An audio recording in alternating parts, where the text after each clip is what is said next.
To my channel. Last వీడియోలో binary multiplication గురించి సింపుల్గా తెలుసుకున్నాం. సో ఈ వీడియోలో బైనరీ డివిజన్ ఎలా చేస్తామో తెలుసుకుందాం.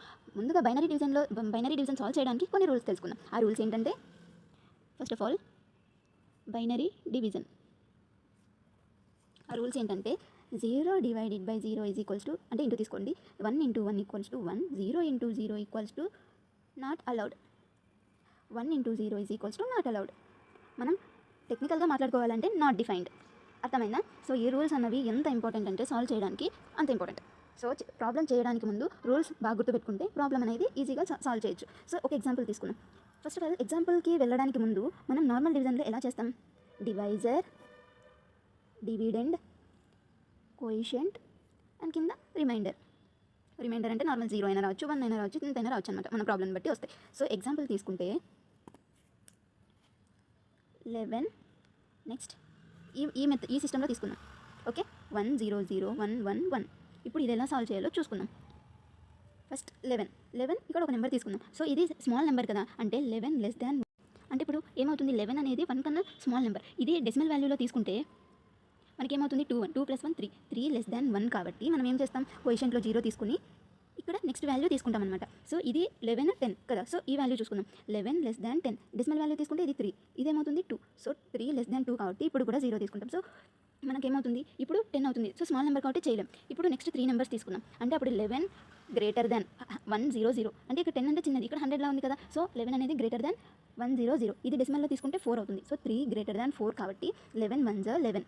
అప్పుడు ఏమవుతుంది మనకి, 11 1 1 0 0 అవుతుంది. అంటే ఈ వన్ ఎలా వచ్చింది అంటే మనం ఇక్కడ నుంచి తీసుకోవాలన్నమాట. 1 కదా ఉండేది. సో మనకి ఈ 1 11తో డివైడ్ చేస్తే పాసిబుల్ అవ్వదు కాబట్టి మనం ఇక్కడ నుంచి 1 తీసుకున్నాం. 1 తీసుకుంటే అప్పుడు మనకి ఏమవుతుంది, డబల్ వాల్యూస్ తీసుకున్నాం కదా. సో 11 1 11, ఇది క్యాన్సిల్ అవుతుంది నార్మల్గా, 0 0. సో 0 ఉంది కాబట్టి నెక్స్ట్ వాల్యూ తీసుకుందాం మనం, 1 అవుతుంది. ఓకే, నెక్స్ట్ ఇప్పుడు ఇంకా ఏమవుతుంది, మనం ఇంకొకసారి డివైడ్ చేసుకుంటే ఇంకొక వాల్యూ తీసుకుంటే అప్పుడు ఇంకొక వాల్యూ తీసుకోవాలనుకున్నప్పుడు మనం 0 యాడ్ చేస్తాం. So 11 1 11, so 0 0. So this is, so reminder అనేది మనకి 0 వచ్చింది. సో ఈ విధంగా ఇంత సింపుల్గా మనం బైనరీ డివిజన్ అనేది సాల్వ్ చేసుకోవచ్చు. అర్థమైందిగా? సెకండ్ ఎగ్జాంపుల్కి వెళ్దాం. సో ఇప్పుడు సెకండ్ ఎగ్జాంపుల్ చూసుకుంటే 101 డివైడెడ్ బై 1000101.